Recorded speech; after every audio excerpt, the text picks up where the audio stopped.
I'm going to begin by asking how Casey Jones fits into this sequel. Well, he helps the Turtles because there are things that Casey Jones can do because he's not a Teenage Mutant Ninja Turtle that the Turtles can't do because they are. You know, things in the light of day, things out in the open. And ultimately, he fits in because they are after something and Casey Jones has information that can help them. So he becomes an incredibly unwilling participant on the team.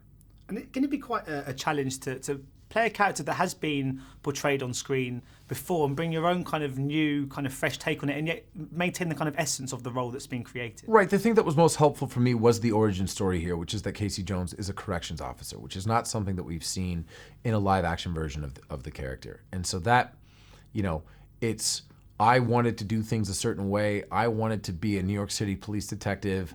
I've done everything right. Why isn't this working out? Do I need to try a different way?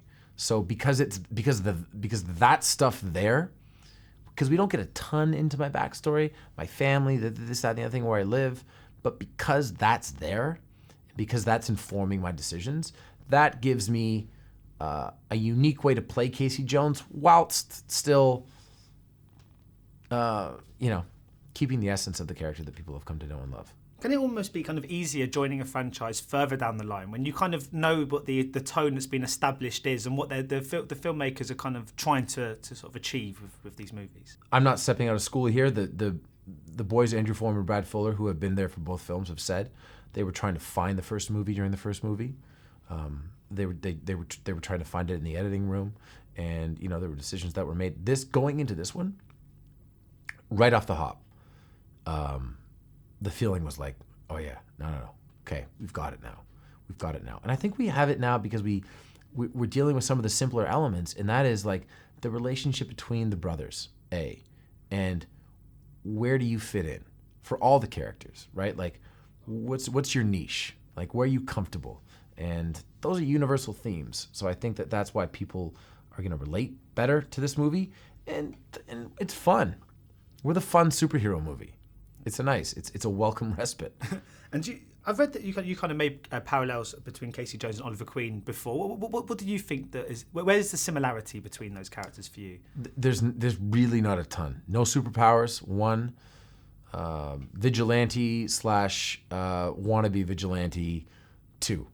And other than that, like, Oliver would be much more like Leonardo or Raphael than he is like Casey Jones. Like, Oliver, you could argue, is like a ninja, because he's trained by the League of Assassins, amongst other people. Casey Jones is not trained by anybody, right? He doesn't think with his head, he thinks with his heart. And he charges into situations, and he makes mistakes, but they are born out of enthusiasm, so hopefully they're easier to forgive. And you hoping that you'll be involved in more sort of Teenage Mutant Ninja Turtles films kind of further down the line, perhaps? I really hope so. I came into this movie trying to be someone that brought something to the table for the second film, and I would be honored to come back and continue playing Casey Jones either in a Turtles movie or anywhere else that Casey Jones could fit in a universe. Obviously, a lot is spoken about the line between cinema and TV these days being kind of increasingly blurred. Mm-hmm. And I was wondering, obviously, you've made some huge shows on the smaller screen, and now obviously now on the silver screen.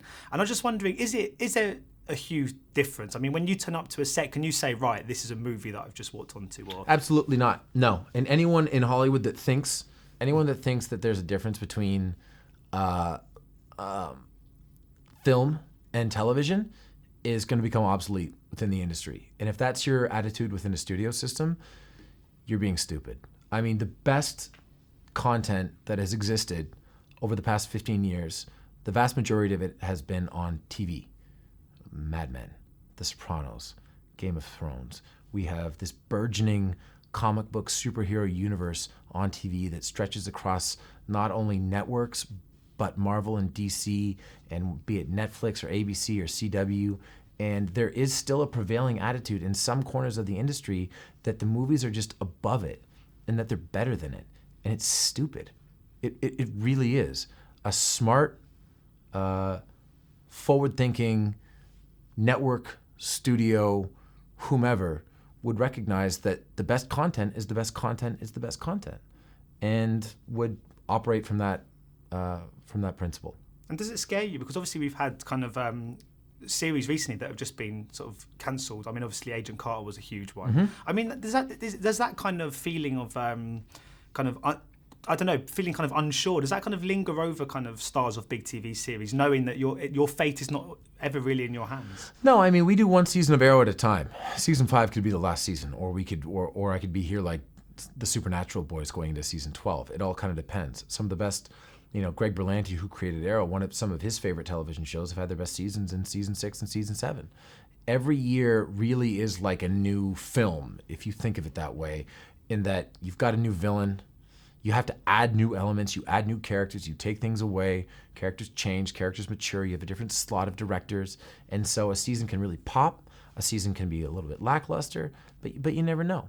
So as long as we're interested in telling the story, I mean, there's obviously economics behind it, and the more episodes you do, the more a network wants you to do, but as long as we're interested in telling the story, we'll keep going. So just finally, obviously Kevin Smith has declared his interest in writing a sort of 2 episodes of Arrow. Yeah. And is that something you'd be sort of welcome to join? Well, I wouldn't want to just take away the writers from the writers' room, but if he would like to, I know that we've had Jeff Johns kind of cameo on episodes of Arrow, and I think that Kevin Smith would be a great look. He wrote Green Arrow, and it would be fantastic to have him involved. I would love to have him involved. Brilliant. Thanks so much for your time. Thanks, man. Much appreciated. Cheers. Thank you. Ladies and gentlemen, you're watching Hey You Guys! Hey You Guys, huh? Hey, you guys. Is that from the Goonies? It is indeed, yes. Nice. Hey,